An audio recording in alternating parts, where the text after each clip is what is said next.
Tell us about Bob Snow, who he was, and what he did for Church Street. He's amazing.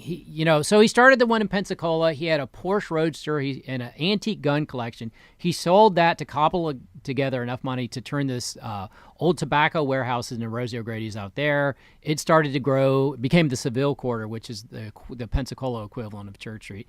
And then he came to Church Street, to Orlando to do one. The story is he was staying with a buddy in Winter Park and couldn't find a place, and then he was taking a taxi cab to Herndon Airport where he left his airplane, and he asked the taxi cab driver, is there anything old in this town? He says, there's this old train station. And he took him to the train station, the depot that we love, and said, keep the meter running. I'm going to walk around. And so at that point, it was Goodwill, pawn shops, manpower. It was not the best neighborhood. So this is like 1971, 72.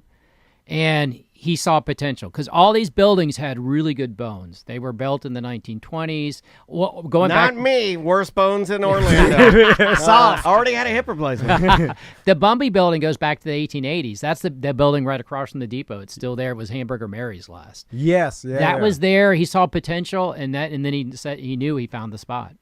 And then that's when he started building.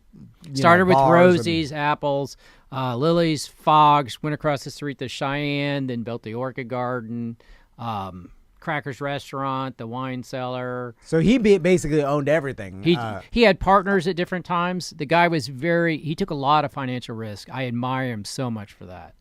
Oh, yeah. Old Gambling Snow. That's what I like that man. Hey, got ice in his I'm veins. Bob Snow. I got Bob Snow. Got ice in my veins. But Cool when he sold out, he cashed in big time. I think they sold it for $161 million.